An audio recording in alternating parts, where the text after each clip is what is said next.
You got stuck on this problem, you need to go back to the second section that we did, which was working backwards from the answer choices. If you have a multiple choice question, which is asking you things such as this one is, what is one possible value of x? It tells you what the possible values of x are. It could either be -1, 3, 8, or 12.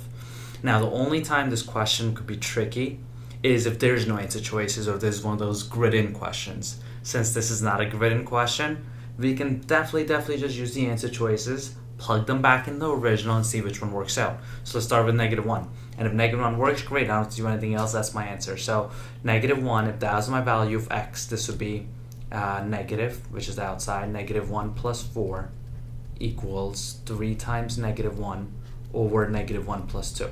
So all I've done so far is plug the -1 for my x. Now -1 plus 4 is 3. And then 3 times the negative out there will make it -3. And that will make it, so now over here, 3 times -1 is -3. So that's -3 equals -3. And -1 plus 2 is just 1. And -3 divided by 1 is -3. When I plugged in -1, it worked out. I got -3 and -3, and that tells me that's my answer. I don't do anything else. A is my answer. So if you got stuck at this problem, you really need to go back to the second section that we did, which was working backwards from the answer choices and understanding how those strategies could be implemented in a multiple different types of problems. So this is really how you can beat this problem if you got stuck. I do want to take some time on figuring out the proper way of doing this too. So I just wanted to show you how to work backwards from the answer choices to get the answer. But now I'm going to show this problem, really the algebraic way to solve for x, and what you would do if the answer choices were not there. So first thing I'll start off is by multiplying, distributing that negative. So if I distribute that negative, becomes -x minus 4 equals, everything else stays on this side, x plus 2. Now you gotta remember there's an imaginary 1 down there, and now what I'm gonna do is I'm gonna cross multiply. So that 1 by there and there by there.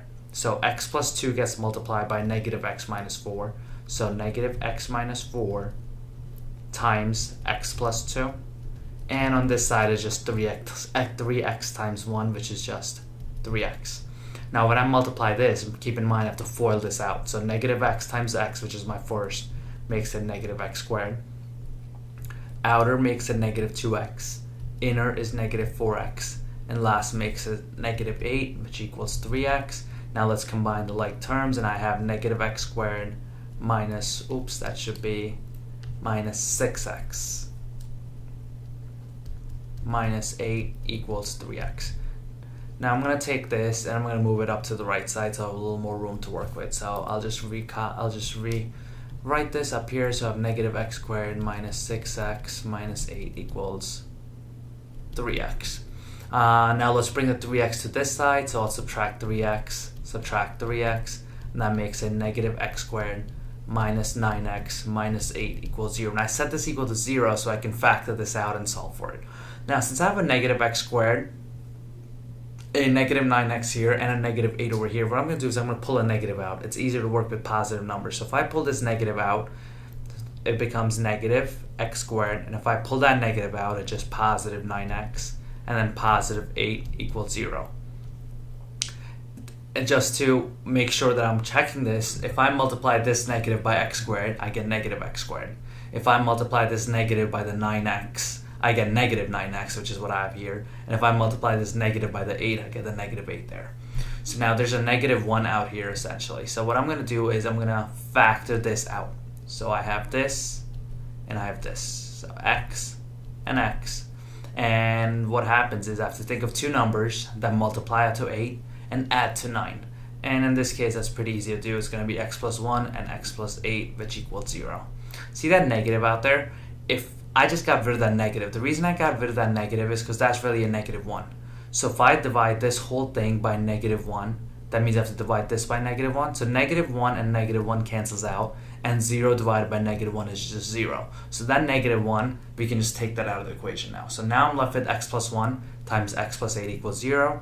And in order to solve for the x, I do x plus 1 equal to 0. I set them both equal to 0, and x plus 8 equal to 0. And over here, I'll get x equals -1. And over here, I get x equals -8. The question was saying what is one possible value of x, and the only possible value that they list in the answer choices is -1, which would make my answer -1.